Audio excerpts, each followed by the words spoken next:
Well. Here we are. Built by Bailey's podcast coming back to you.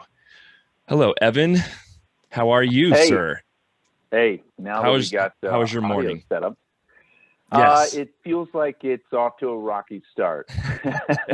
But whatever. I woke up, so we're good, my man. Good, man. Good to see you. Yeah. Glad we're back in. I'm back in my studio. Look, it's finished. Finally. I know. I see that. Finally. It's lovely. Oh my gosh. Lovely. All right. Well, I'm excited. I'm sure you are too, for another episode of the Built by Bailey's podcast. Our next guest is somebody that I've known for a very long time. And we've been talking about getting Dr. Matt, on the podcast for a while. But how does he fit into the Built by Bailey's scheme? And he literally builds us. Me. Exactly. Yes, exactly. He builds up my immunity. He builds up my health. Yeah. Exactly. So we're gonna bring him in a minute and introduce him. You guys are gonna get to meet Dr. Matt. He is a brilliant doctor, and you're gonna find out what he does in just a second. But first, I want to say thank you to our sponsors once again. Confluence SBC. We appreciate you guys. Confluence SBC is a co-working space in Lafayette, Colorado. They have desks you can rent. You can get memberships. They have office space for lease. It's a phenomenal building. It's where we started our podcast. We love Tom Hardy and the crew over there. Go to confluencesbc.com and check them out. They have space available. I also want to say thank you again to Brian Scott. There's my banner, Brian. I know you're watching.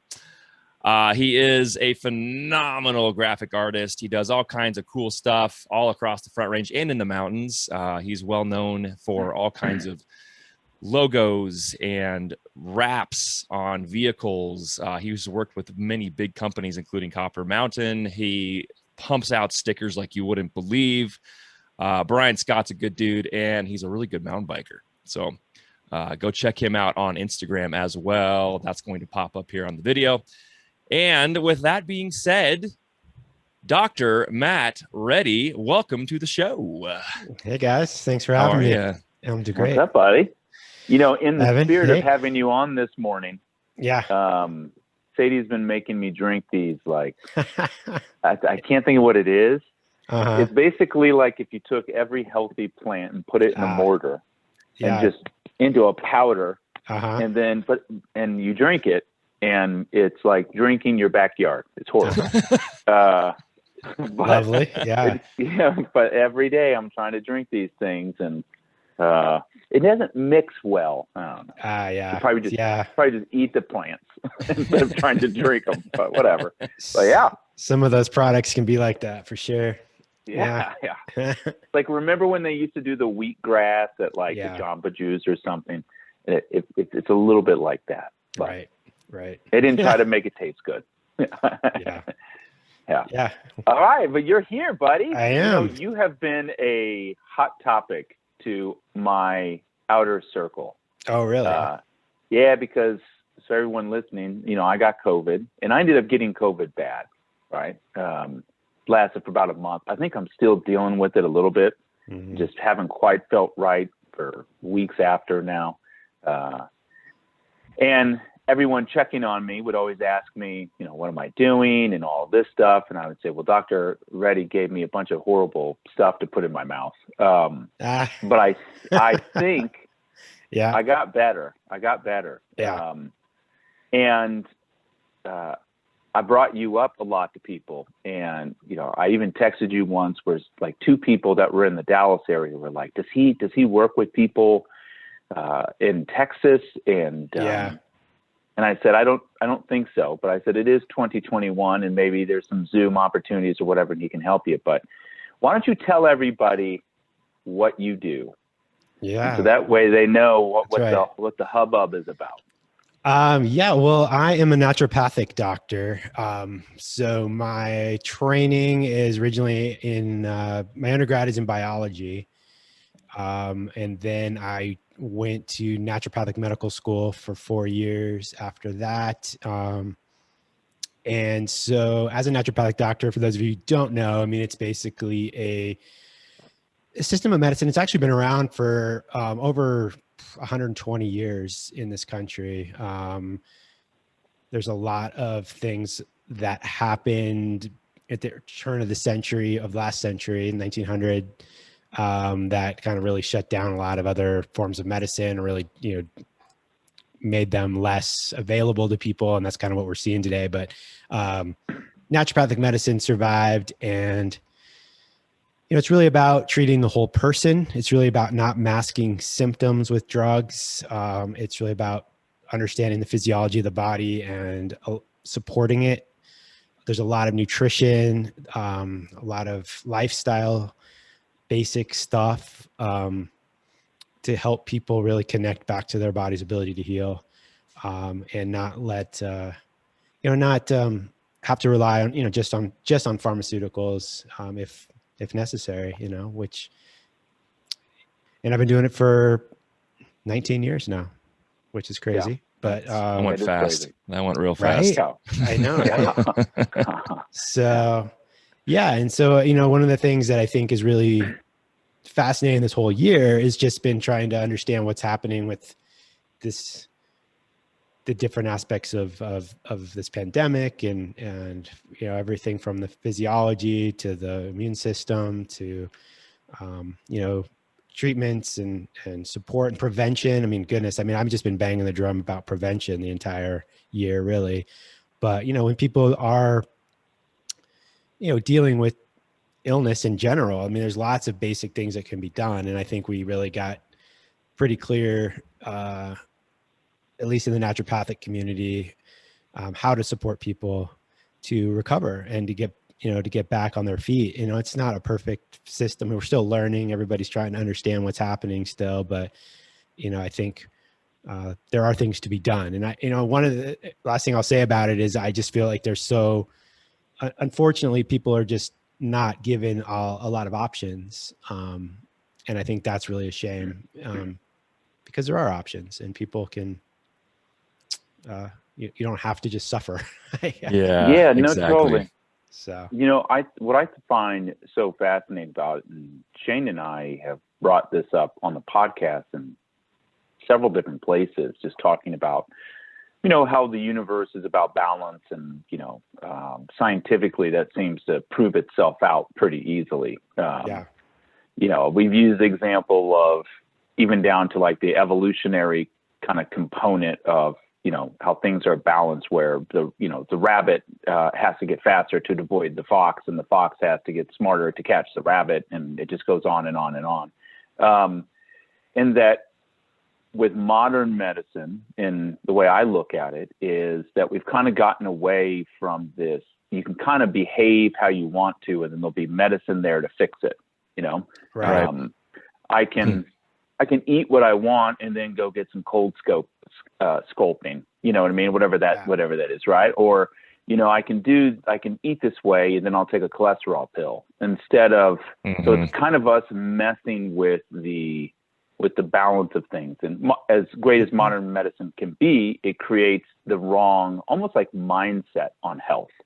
And I think when you look at naturopathic medicine and, from like a layman's side, to me, that's really what it is. It's kind of like, hey, man, you're so out of balance that what we need to do is kind of, create this new epicenter, this new mindset on health, where before you get there, before there's Western medicine that's needed, you can kind of recalibrate your health and look at what's causing unhealthy symptoms and get out in front of it.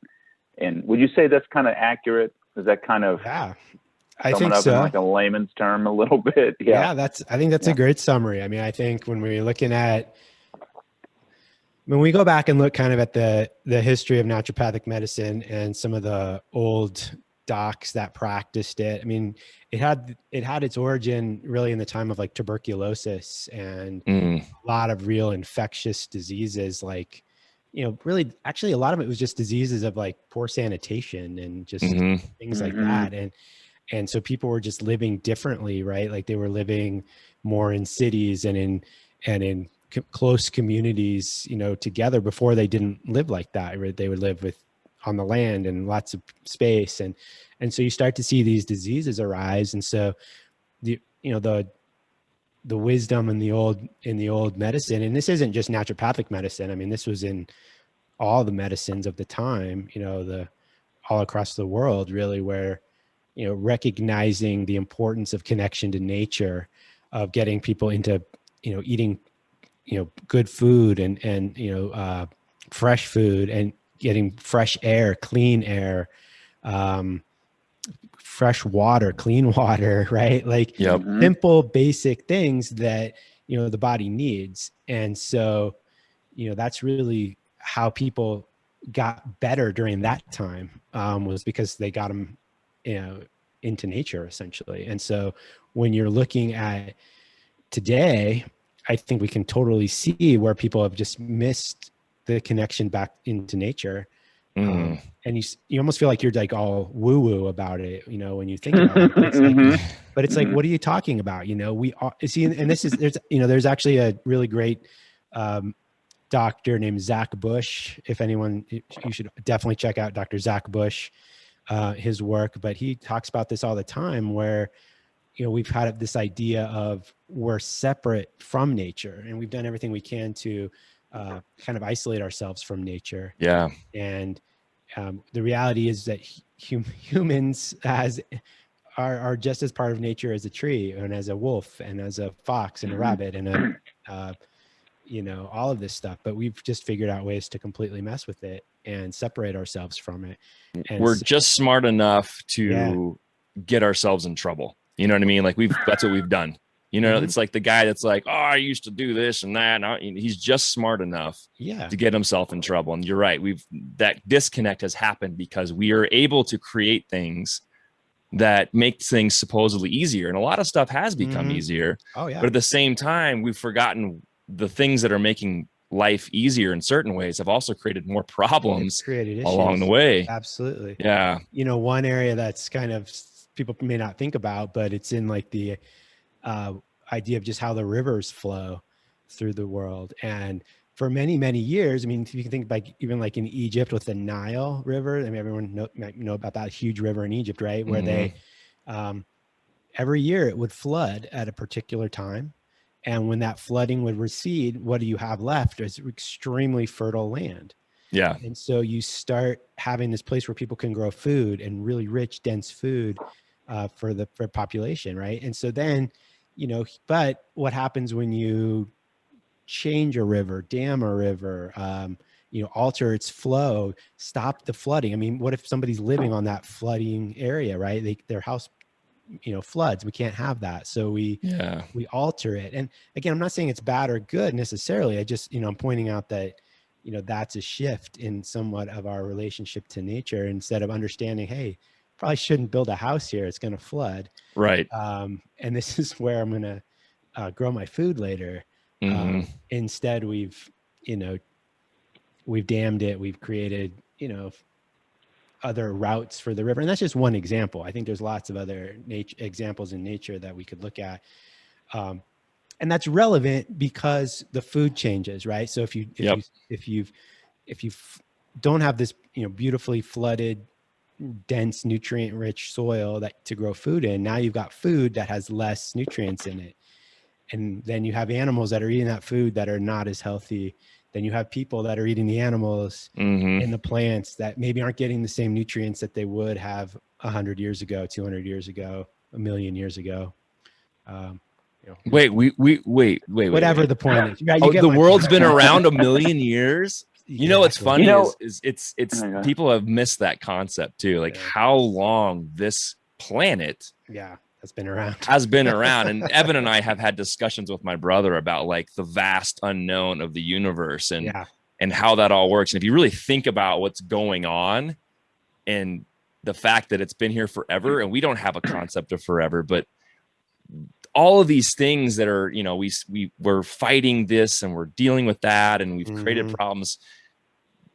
Mother Nature's just like, yo, you guys are like new to this whole game. It's, you need to figure it out because everything's been here for hundreds of millions of years. And now you're just dealing with it, right? You're just adapting. Yeah. Well, you know what I find? Yeah. You know what I find interesting about this is, and this might be to some listeners, I don't know, upsetting or controversial. So just for anyone that we're just talking. First time you've ever said something controversial. yeah, right. Is you wonder, like, where did this start? Where did the problem start? Mm-hmm. Right? Where did all of a sudden we, decided to dam up rivers, and when did we like move from being an animal to a human kind of thing, like into the modern human, right? And because it seems so simple, right? It's kind of like the argument with, let's say, cannabis for something, where you say, well, cannabis has no value. Well, then a banana has a value, and that comes from Mother Nature. And why does it taste good? Why do we want to eat it? Why doesn't it taste like dirt when we eat it? And why is it full of nutrients? And if you can wrap your brain around eating a banana and the banana can give you something back, well, then wouldn't another plant? And cannabis is a plant. It's just like, you don't have to be okay with cannabis, but don't tell me that it has no value, right? That it potentially has value. You can see its value representing itself everywhere in nature.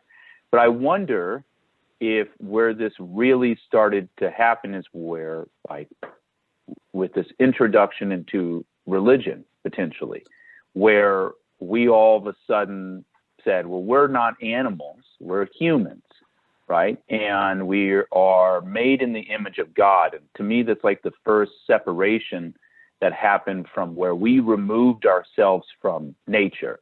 And we all of a sudden identified ourselves as literally the representation of a creator. And there's us, and then everything that was created for us. Instead of, like, to me, that was like the first maybe historical point where we started this identification as something other than nature. And it was our right to be able to alter it around us, which I always found like the irony in that. Like, there's a great Louis K. skit where he thought if God came back down to Earth now, he'd be like, what the fuck have you done? The polar bears are brown. Like, what did you do? It's like, and he goes through this great skit. He's just like, no, you put the food in the ground. I made it so simple for you. It'll rain on it, and it just grows, and you eat it. You're making this so difficult now. Yeah. I think it's a good point. Like, where it starts. Yeah, I mean, that's a good point. I think it does have to do with that sort of idea that everything's here for us, and that we're this kind of just do whatever whatever we want. And when you do that, you start to see issues arise. Mm-hmm. Yeah. And if dolphins are as smart as us, then what happens when they all of a sudden, like, if there's, I've listened. I have thought about these things in private, and now for the first time, I'm putting them in a recorded area. If dolphins were as smart as us, right? If they are, what is the difference between them not building cities in the ocean, right? What happened there? You know what I mean? And it's like, if they have the same intellectual capabilities we do, or elephants, or if they're really, really damn close, why aren't they taking over the ocean in the same way that we, as the land-faring dolphin, right? What we've done versus what they've done. And I think it's just the dolphin is still understanding that they are a part of a delicate balance in an ecosystem, right? And that whatever little switch that was has not happened, right? And it's happened with us, and we have lost this connection to our health and to nature and our connection with it. And we just seem to blow past bananas, they're great, they're yummy, we eat them, and it's just like, okay, well, all right, well, what about, I'm not trying to make this like about drugs, by the way. Right. But like, why is cannabis bad, but alcohol's okay? Or why is psilocybin and magic mushrooms not helpful? There's no potential. I'm not saying there is or not, but maybe we shouldn't just immediately say there's no benefit. It grows from the earth, and there's a lot of things that grow from the earth that we widely accept as being healthy, that have benefit. And somewhere that disconnect happened. I don't know. I think it probably happened with this formation of religion. It was the first point historically that I can wrap my brain around where we all of a sudden disconnected and said, well, we're not a part of that. I mean, there's still some people out there that don't think we came from monkeys. Oh yeah, like, there's plenty of people out there that have different concepts of how this all came to be, and that's I don't know how to explain that, because you know, people are like, well, that's science is an opinion, and I'm like, okay, I mean, that's your opinion, that science opinion is an opinion. I'm just looking at what's happened, you know, that we've, you know, as a human being, put things on paper and researched and discovered, and that's part of probably why we've separate ourselves too, is because we have the ability, and I think a lot of it's ego. The human being has ego, and we also have we've developed these things, you know, thumbs and middle fingers to science. You know, it's just like, well, we can do whatever we want because now we can actually document it, and there's no other being out here that's documenting what's happening on this planet. Therefore, we're going to dictate what's going on. I don't know, Matt. Why don't you think, Dr. Matt, that that naturopathic medicine is, I don't want to say it's not more, I don't want to say it's not widely accepted, but you know what I mean. Why are we still so dependent on, I guess, traditional Western medicine? Yeah. Well, it's actually a pretty interesting conversation around that. I mean, there's lots of reasons. You know, we've created a system in the last 100 years. I mean, if people really want to learn about this, I mean, there's some fascinating history around what we call medicine, which has really only been around for about 100 years. Yeah. And up until that point, there was a lot of things happening in all kinds of different forms. Some of it was a little sketchy, but some of it, you know, was very helpful. And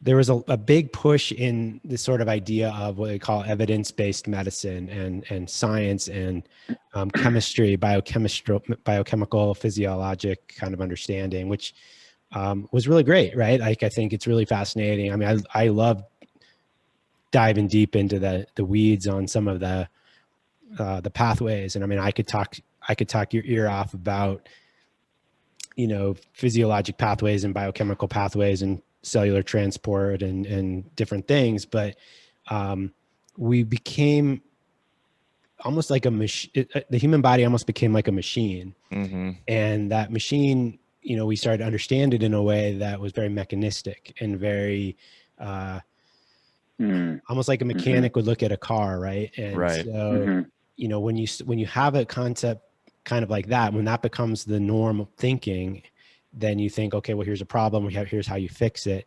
And what we've done is we've created a kind of a model that has created diseases.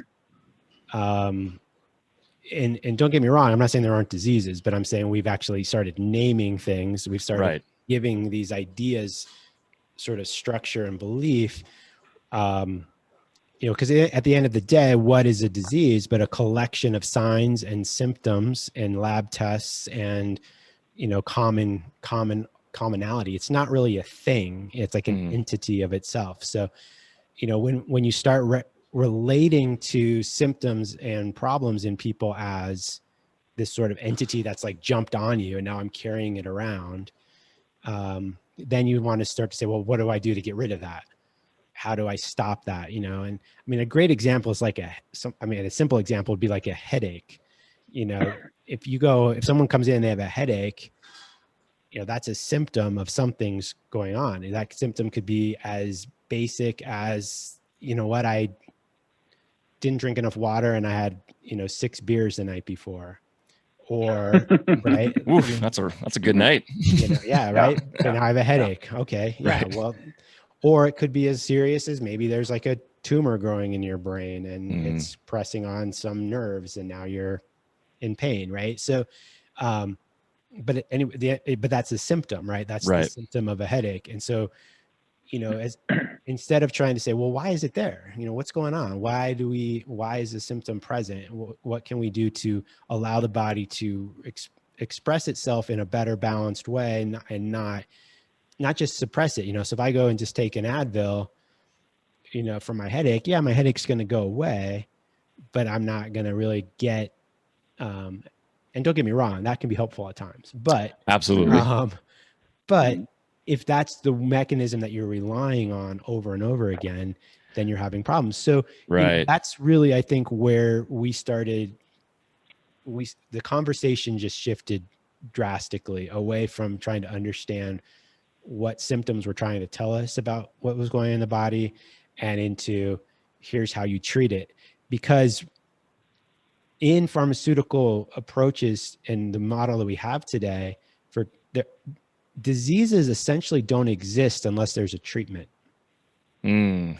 which is a really interesting thing to think about. I'm going to go down the rabbit hole on this. Well, not now, tonight. Yeah. Well, I mean, the one example I like to give about that, and many of the listeners might know this, is, there's a condition that we call fibromyalgia. Fibromyalgia is a chronic, there's a lot of fatigue in it. There's a lot of pain. There's very, very specific locations of where the pain is on the body. These different points. It's often very unexplained as far as like where it came from. And for many years, I mean, many years, most doctors, if you would go to them and say, I feel terrible, they would run your labs, they would do all these things, and nothing would come back really out of balance to say, yeah, this is what's going on. And so people would go through for years the ringer trying to figure out why they feel so bad. Right. And they essentially get this diagnosis of fibromyalgia. But there were a lot of doctors at the time that didn't even believe that was something to diagnose people with. They basically just gave people antidepressants and said, oh, you're depressed. Well, they're calling it like a psychosomatic kind of issue? Yeah, okay. Pretty much. And it was basically just like, you don't have anything serious that we can see. You don't have, cancer, you don't have whatever, you don't have that. We've done all the testing and you don't have those things. Again, hear the language that we use, right? You don't have it. Yeah. Like you own it. Someone gave it to me and now I'm holding on to it. Yeah. Like what does that mean? But that's that's the language that we use, right? And so anyway, fibromyalgia is diagnosed sometimes not, but people are miserable. And then I don't know when this happened, maybe 15 years ago, a medication came out. I think originally, if my memory serves me right, was actually an antidepressant in the world of antidepressants, but it started to really help people with this pattern of symptoms, fibromyalgia symptoms. And so now all of a sudden we have a drug that can treat fibromyalgia. And so now it becomes a thing.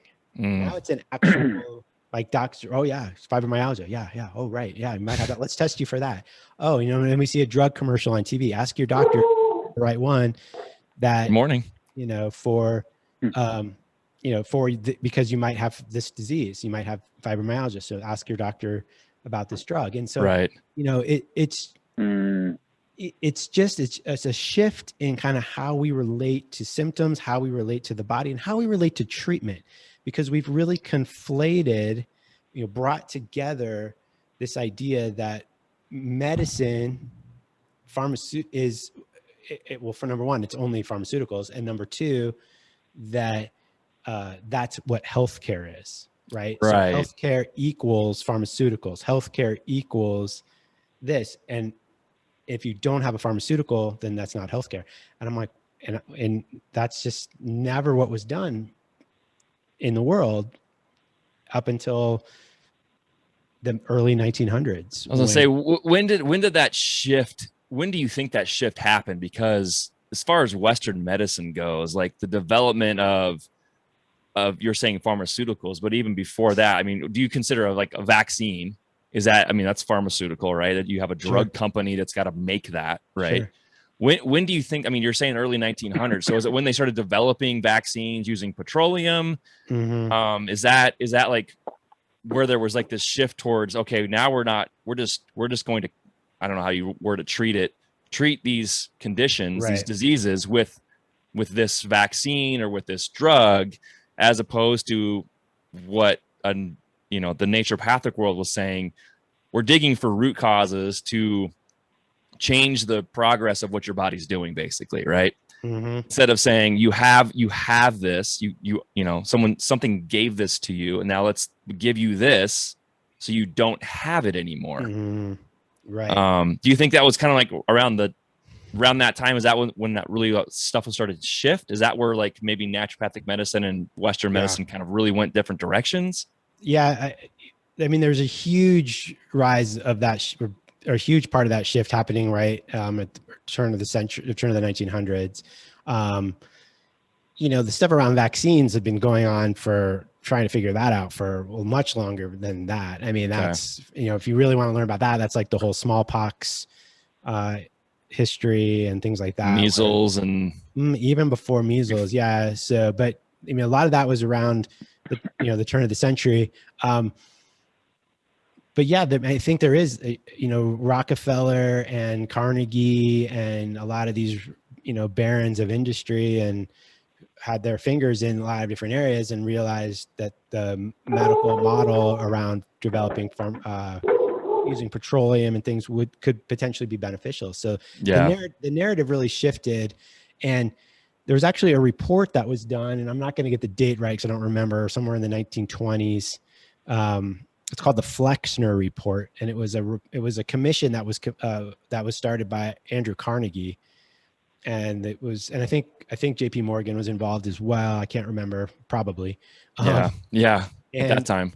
They basically, this guy named Abram Flexner, who was not even a medical person, was tasked with traveling around the country and looking at all the medical schools. And at the time, there were a lot of different types of medical schools. You know, we could put the chiropractic world into this. We can put the osteopathic world into this. We can put naturopaths, of course.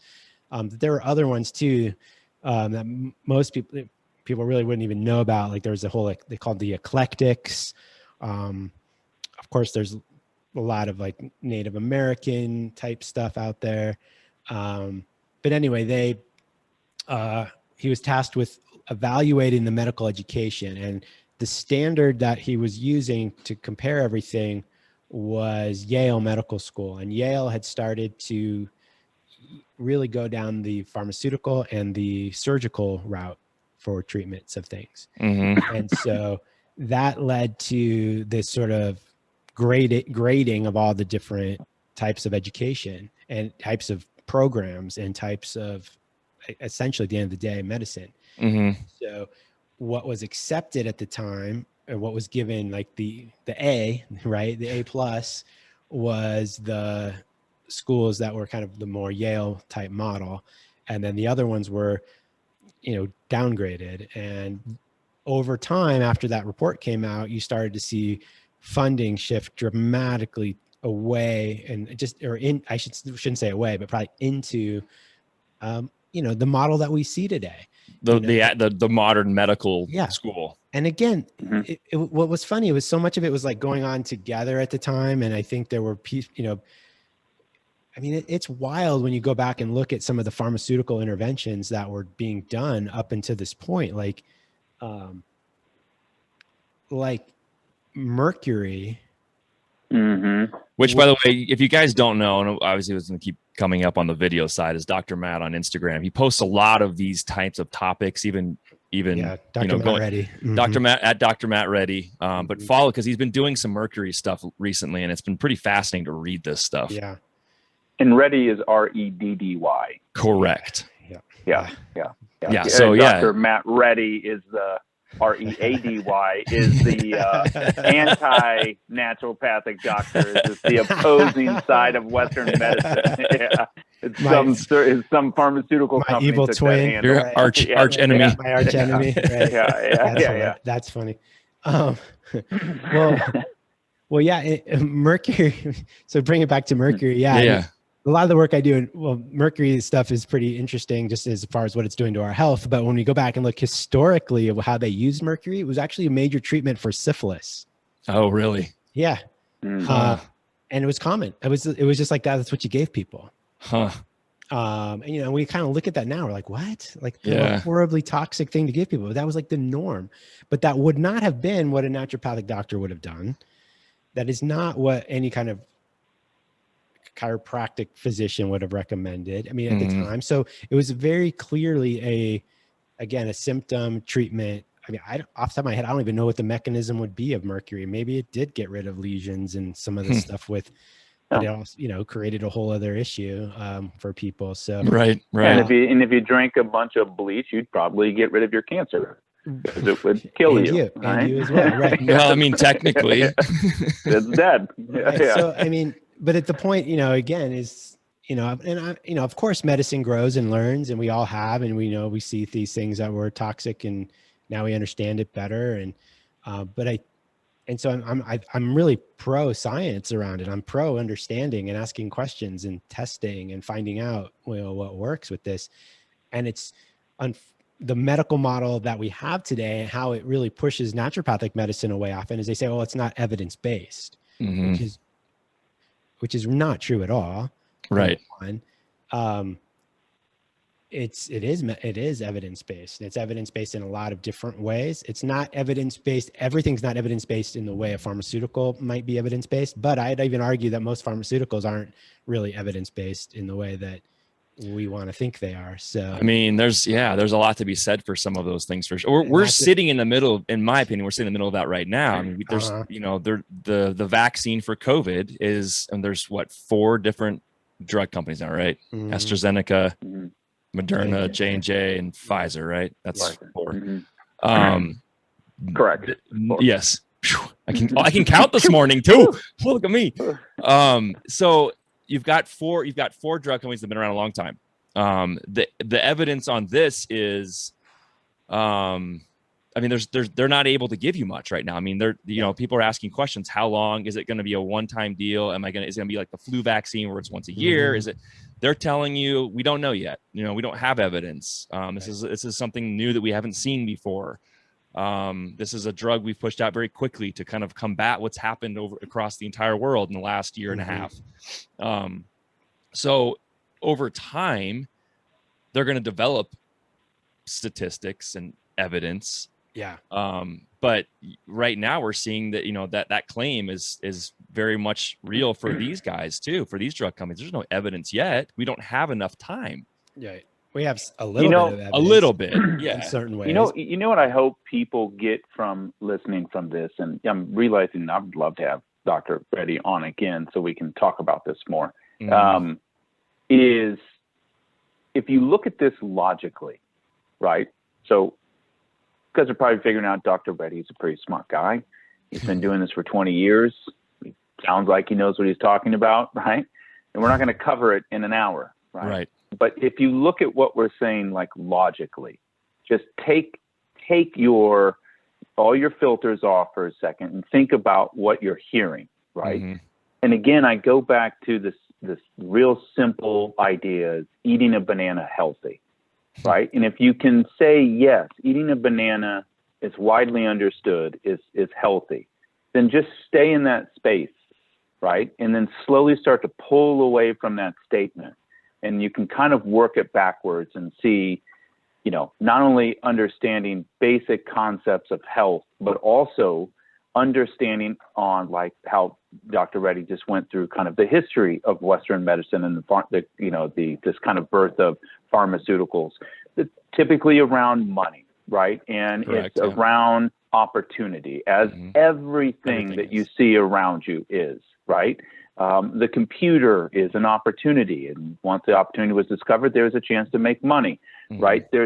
And you can see how it will go, right? And if you also understand that people want to protect that opportunity, then you get this real calculated, not misinformation, but it's very selective information to keep you as a consumer. That's it's selective information. That's very well put. Yeah. It's selective information. It's the same idea that every beer commercial you see is associated with fun, right? It's like, well, then we're at a barbecue, we drink.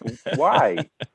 Why do you understand? It's literally poison. Yeah, show the next morning. Show the next morning from that party. Yeah, it's a fun poison, but don't miscategorize what that is. Yeah.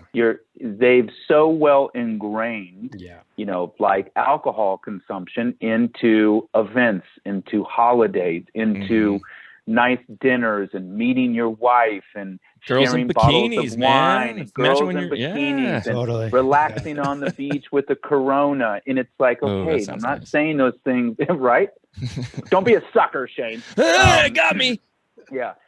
But if you can just understand that, right? And it Yeah. doesn't also mean that what has been created isn't potentially helpful. Humans Right. are amazing, Yeah. right? But there is a very, very stark difference between that's what it's supposed to be versus that's what can just be helpful, right? Mhm. And I think, in my opinion, Dr. Reddy, where some people get this like naturopathic, like you use this whole like woohoo, right? It's they think again, and they get sucked into this vortex of what medicine is or what health is. They say, well, I have a serious problem and you're telling me to like have tea with honey. It's like, no. That you might Right. need something, Yeah. but there is the difference between this collective health, right, Yeah. and this problem that you're having. Right. And you have been brought in to think that if you don't have a symptom, then you're healthy, Mhm. right? That so it's like, Yeah. well, I only think of health as when I have a problem. And what I think naturopathic medicine is saying all of it is on the table all the time, Yeah. right? And not just when you're experiencing this symptom, Mhm. which means, if symptom, then medicine, Yeah. right? And then Absolutely. now I'm in healthcare. And it's like, I just wish people would understand this better. It's, Yeah. well, I don't have irritable bowel syndrome. Well, it doesn't mean you have a good gut biome going on, Right. right? Yeah. And it's like, well, I don't mind my watery shits every morning. It's like, hold on a sec, man. That doesn't mean that Yeah. you're not needing to get on medicine or something. You might want to address that, like understand what good gut health is or something. Yeah. And I think you're seeing a lot of signs of like people kind of knocking on the door of wanting to come into this kind of idea of health, and they just still can't separate. I mean, Tom Brady wins the Super Bowl at, 98 years old. And, he has this, well, people say, oh, he has this really strict diet. Strict diet. He's just not eating shit, man. Yeah. Right. And he takes it serious. And he's a living testament of good health. They don't make that connection. Yeah. It's a great point. I mean, I in naturopathic medicine, we have something called the Therapeutic Order. And it's this pyramid of interventions that, like you said, are on the table, right? When you're thinking about working with somebody. And at the very bottom of the pyramid is literally the most basic, simple stuff you can think of. Like get outside, drink water, eat fresh food, connect to nature, dig in the dirt, move your body, stuff like that. And then it moves up to other interventions that may be more like strict, more dietary, support, different, maybe that's where a certain diet comes in, that might be beneficial for a period of time to heal. Above that might be some homeopathic medicine or some more really gentle kind of stimulus to the body to heal. And above that, you might have some herbs and some supplements. And at the very top of that is like the most invasive, the most dramatic approaches, right? And so that would be where you'd get maybe some of these really hardcore pharmaceuticals and you get the surgeries and these things. So again, it's not so much that these things are bad per se, but I think what we've done is conflated that little piece at the top of the pyramid as medicine. And we make everything else, I don't know what we make it, right? We just sort of, we don't think it's medicine, or we don't think it's part of the healing process. And the point of the therapeutic order for a doctor is to say, one of our tenets, our philosophical foundational building blocks is, basically to do no harm, right? Which every medical model says. Right. But what that means really at the end of the day is to try to use the least invasive thing first, right? Build from there. And then as needed, maybe you need more in-depth things. But the reality is if you do those other things, those high cost, high energy, high, potentially problematic, toxic approaches that are, aren't necessary. Right. Or they're necessary for the shortest period of time. Very short period of time. Yeah. And they're not hard to identify this. It's like when you see it's like, I always say, just work it backwards. It's kind of like, if you look at something really invasive to the body, think heroin or methamphetamine, right? Mm-hmm. Taking some crazy drug. And then you see somebody who is been on methamphetamine for, let's call it a year, 2 years, 3 years. You can see what an invasive chemical does to the body. People lose weight, they lose their teeth, their skin, they look like they're 30 years older, and it's like the zombies. And you're like, can you wrap your brain around that? Yes. Then just work it backwards from there. If that is true, then you can understand how putting things that are invasive in your body affect the body. Right. And if you think about something that's more maybe common, which like think drinking, alcohol, and smoking, and you see people who drink a lot and smoke a lot. And I think this is where people get themselves generally in trouble, is with well, obviously with excessive drinking and smoking, but I mean, just theoretically, it's those people don't want to stop drinking and they don't want to stop smoking. But what there is available to them is options to be able to aesthetically fix the problem, right? So it's, I can go get facials and I can go, get plastic surgery on the face to get rid of wrinkles and Botox and, my favorite is when someone says, I just can't seem to lose weight. And you realize it's like, well, you're putting in like 1,000 additional calories of alcohol into your body. Right. And it's like, well, that's not food though. But I'm not eating it. Yeah, I'm not eating. And I'm working out and I'm doing all these things. I don't get it. Skin looks like shit and I can't seem to lose the weight around my gut. And it's like, I've always got a headache. Try.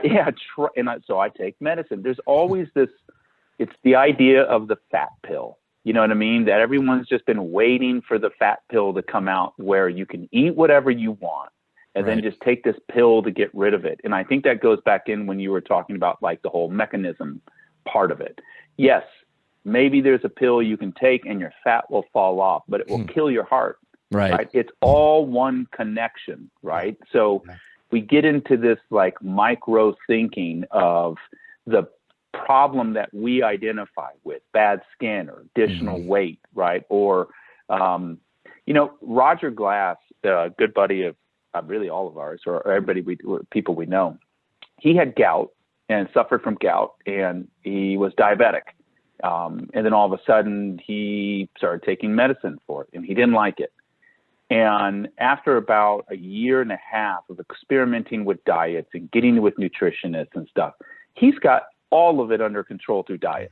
I mean, all of it under control through diet. What he puts in his body now, which is all healthy foods, right? He's completely got his diabetes and his gout under control just by the food he's eating. And it's not like he's out there not eating yummy food. He just understood what his specific body needed. Right. And he looked to nature and said, okay, well, what is going to fuel my body and what do I need to put in it that's causing, and he's completely dialed this in. He's awesome.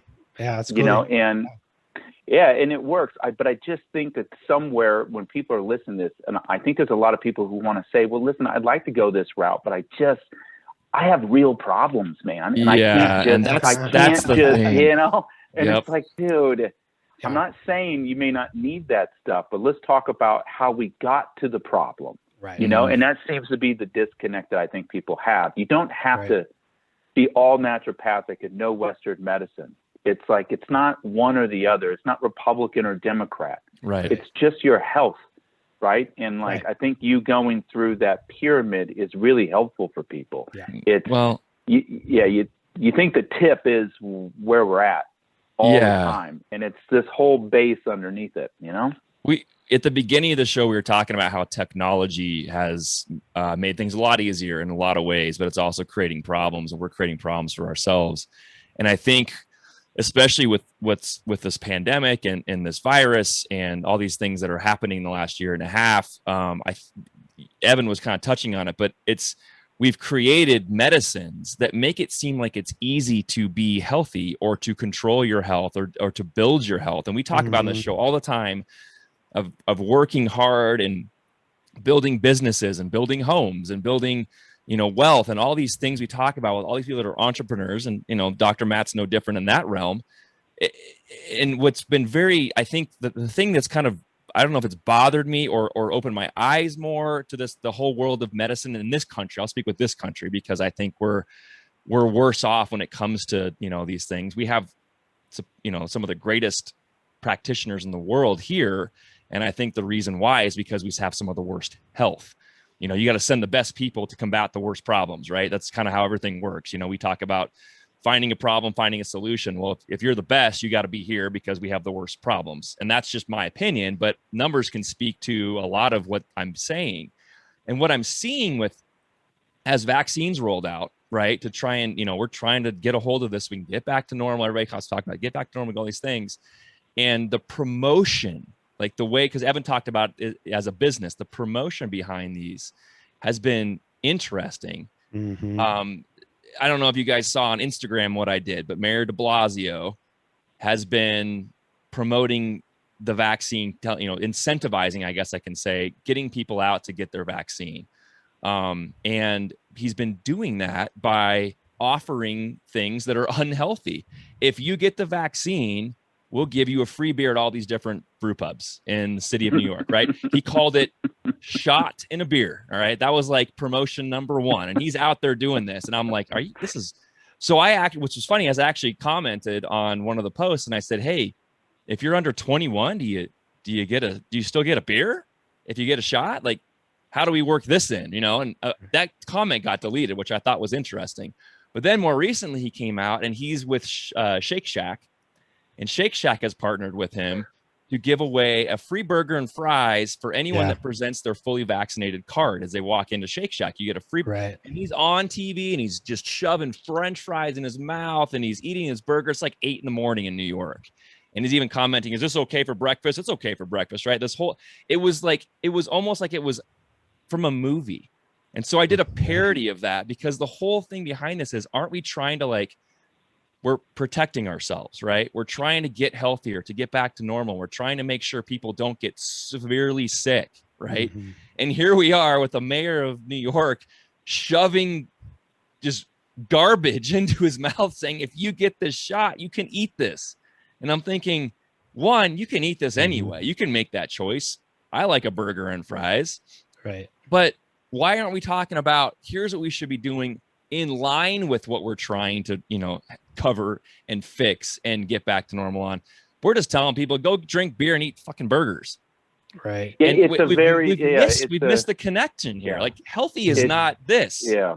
It's this weird linear thinking where the outcome is more important than what led you to the outcome. 100%. Right? It's like, we just want to get people shots. So hell or high water, we give people shots. And if everybody gets a shot, that outcome is fine. We don't care how we get there. Right. And it's like, it's really a humanistic behavior, and it represents itself everywhere. And it's a completely missed opportunity, as a That's nation, what I'm saying. Yeah. As a society, as a world, really, in a lot of ways, to say, hey, we're not very healthy right now. Yeah. Maybe we should look at that. And that's really the drum I've been banging this whole year. I mean, right at the beginning of this whole pandemic, probably beginning of May last year, there was a paper that was released, showing and published in, peer-reviewed paper, article, really great article, where they basically looked at outcomes of the people that had the worst cases of COVID in the hospitals. And they basically found that all of them, like virtually all of them, had blood sugar dysregulation. Some of them were overtly diabetic, but a lot of them were not. They were just pre-diabetic and so that we knew right away that one of the most significant risk factors to having a severe outcome was to have bad health. that Yeah. basically they call it metabolic disease, which is essentially really poor blood sugar control, really poor muscle mass, probably a fatty liver. I mean, all kinds of components to this, right? Right. This makes me really concerned why I got so sick. Wow. But Evan, you've worked with Matt over the years on different things you've been struggling with. And it's the thing with health is it's not just about, certain people, just their bodies are not working properly to begin with. There's just certain things we all deal with. We've all been sick, right? We've all contracted something. Exactly. We all react to the same virus, whatever it is, differently. For some reason, this is a bacteria, but I would always get strep. As Sage was in his first 4 years of life, he would get strep and he would give it to me like that. Nobody else got it, but I would get it, and it wrecked me every time. Right. And again, that's a bacteria, but it's the same kind of concept. My body just wasn't able to be like, yo, I got this. It was like boom, boom, boom for like a week.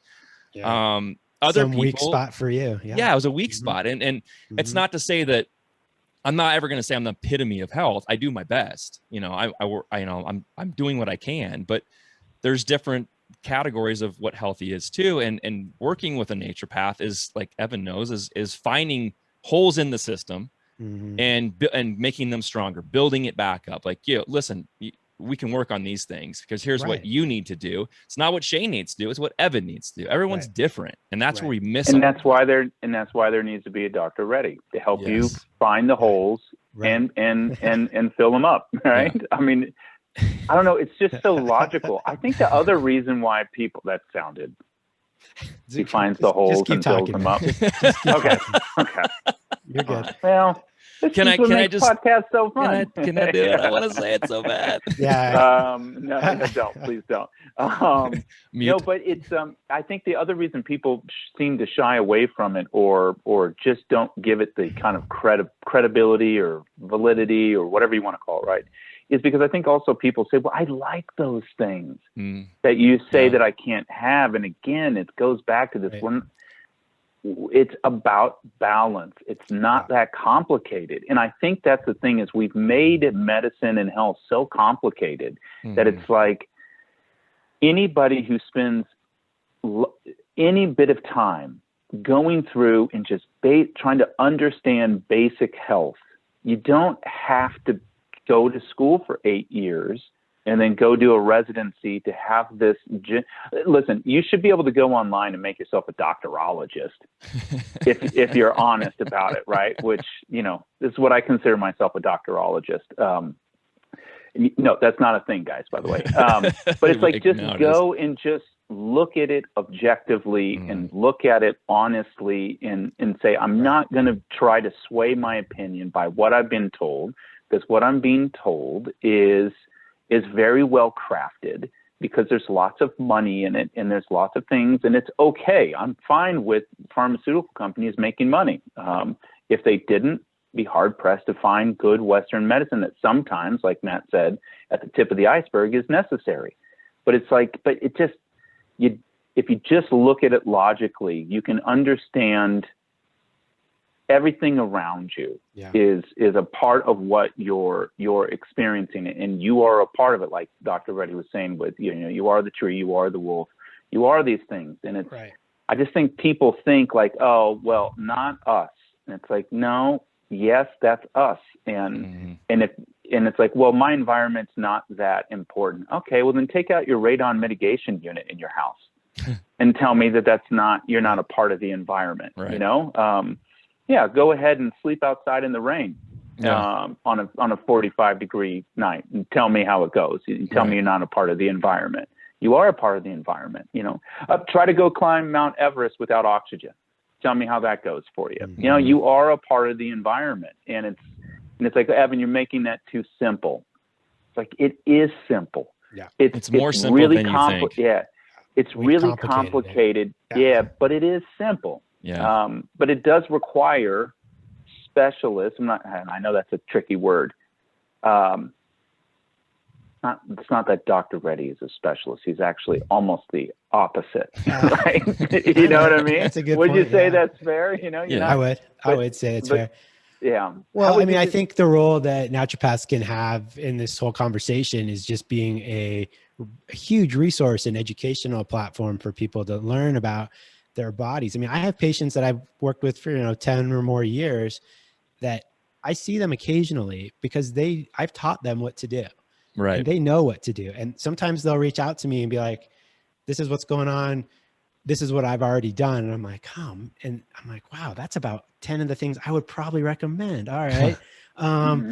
So but what's different for me than them is I actually am up on what's been going on. So I'm like, oh, okay, well, here's some other things that we could try, or we could use, so I'm like a resource in that sense and an educator. So that, because really, I mean, and, Shane and I talk about this all the time, is, your health is really your responsibility. Mm-hmm.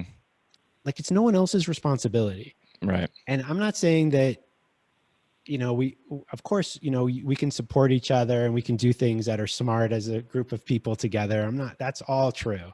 But really, at the end of the day, it's your responsibility. Right. And you need to, do the things that help you feel the best and help you live the life you want to live, and, have the energy you need to do. And, no one's going to do it for you. There's not going to be a doctor. It's not going to be me. It's not going to be anybody. It's not going to be a government. It's not going to be a pharmaceutical, or it's not going to be an herb, or even not anything else out there to do it for you. So that's really let me ask you this, Dr. Reddy. This whole year, people need to take their responsibility. Yeah. Yeah, no. As we're coming up to the butt end of this, I want to do some rapid fire questions with you real quick. Yeah. That I think might seem sophomoric to you, but I think is good for listeners. What is the difference between homeopathic medicine and naturopathic medicine? Yeah, great question. Homeopathic medicine is another type of medicine using what are homeopathic preparations of medications. So naturopathic doctors actually are trained pretty extensively in using homeopathic remedies.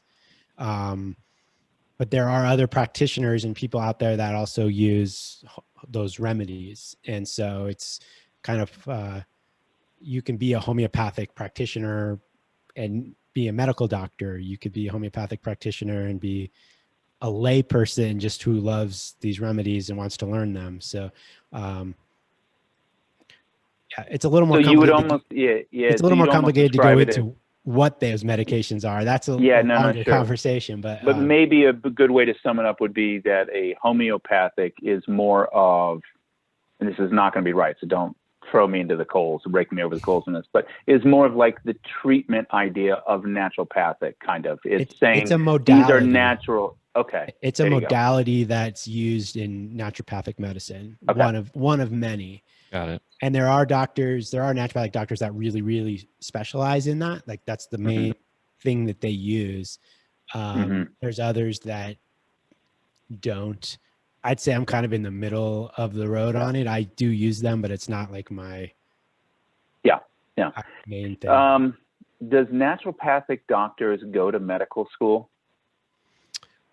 We go to naturopathic medical school, which is a 4-year postgraduate program. First couple of years. So you were pre-med and then went to naturopathic. I have a biology degree. So I got all my prereqs in like pretty much any or medical professional would, organic chemistry, physiology, anatomy, biochemistry. Gotcha. All that stuff. And then naturopathic program, the first couple of years are pretty steeped in all the sciences, diagnostic work, physiology, pathology, things like that. And then we work to but then we learn more of the modalities of naturopathic medicine, the homeopathic approaches, the herbal approaches, nutritional. I mean, like, our nutrition program, part of it is like extensive hours of nutrition understanding compared to a traditional medical doctor. I think it's maybe like 15 or 20 hours in a whole program. I don't remember what ours is. Like, you can find it somewhere, but it's, hundreds of hours in nutrition. So, So yeah, Okay. I mean, is it medical school? Yes. Is it exactly the same? No. But No. Does insurance, if you want to go to a naturopathic doctor, how is insurance companies generally view naturopathic medicine? It depends on where you are in the country. Different states have different laws cover like what naturopathic doctors can do as far as scope of the practice, and then with that also is part of insurance coverage. Colorado does not have any coverage for naturopathic doctors, to be honest with you, and that's a whole other conversation that could be had. I think that's a part of the really broken system that we have, and we've conflated healthcare with insurance. And when we talk about healthcare reform, all that's really about is insurance. It's nothing to do with health at all. Healthcare. Yeah. So I've run a cash practice for 19 years, right? So people do pay out of pocket, but it's an investment at the front end. And then we know that the insurance company prices are only going to keep going up. So like I said, we could talk forever about this. It's actually it's actually an interesting question because there are naturopathic doctors that really want insurance coverage. I mean, you definitely get busier when you have insurance coverage because people can find you through their insurance companies, through their network. Sure. Yeah. Things, but you're also getting reimbursed and pennies on the dollar for what you're doing. And I just, it's such a racket. Anyway. Yeah. We don't need we'll do that in part 2. We'll get Dr. Matt back on here and we can talk through all those webs. Yeah. Yeah, I think we should get you back on here because this might seem like we're breaking a little bit from the Built by Bailey's kind of model where we talk about either the construction industry, real estate investments, or building businesses. But to me, this is actually, well, one, I find this stuff, I'm obsessed with this kind of stuff. But in the story of medicine, in the story of health is the same concepts that we see in business, and a lot of it is business related on how we got here. And so the history of all of this and how we treat it now. And I said, it really is a microcosm. Actually, it's a macrocosm of all of the things that we understand on how things are and how things can be fixed and finding problems and solutions. And it's just a perfect example, but of that concept. But it also is, if you're listen, there are people that we've had on this podcast, and there are people that have been on this podcast, including us, that we follow, where we talk about mental health. We talk about the ability to be able to, the person who works the hardest and all of, gets, it's like, you got to make sure that the one thing that drives all of that, all of your opportunity, the one thing that drives all of the creativity is literally you. Yeah. You're the product, right? And if your product is broken and you are tired, you are exhausted, you are sick, you are exposing yourself to things. Medical expenses can be debilitating to an entrepreneur. When you're cutting at the knife's edge financially, and the money that you have and what you reinvest, and if you're dumping that into poor health and the outcome of that, it's all very well connected. And if you're going to take a crack at a lot of things, the first thing you need to look at is the one thing that you have absolute control of, which is your health. Yep. And you should start with the one thing that you can control and make sure that it's dialed in. There are so many famous people that say, well, I can't, Shane, who was it? Who was the one that gets up at like 4:30 in the morning and like does the gym first? The undercover contractor. Yeah. And it's like, he's got this where he can get healthy and get right. And when you look at him, you're like, oh, that guy's a handsome, healthy looking fella. You know what I mean? But he's got the energy to be able to go do those things. Right. And people who are unhealthy, it's like, I couldn't imagine getting up at 4:30. And what an advantage to him that gets the right amount of sleep and takes care of his body, he gets 30% Absolutely. more time to be able to, with the focus and the brain power, to be able to outsmart you, outclass you. I mean, I think it's just such a missed opportunity for an entrepreneur or for someone who has a lot of ambition to not look at the one thing that is wholly his or hers, which is his body and their mind, and to invest in that. And really, to me, naturopathic medicine is what we're talking about. It's an investment into your health instead of waiting until the investment breaks down. And if you're going to preach about investing and making all the things, and you're not investing in your own body, it just seems to be a part of that broken cycle that just really represents itself.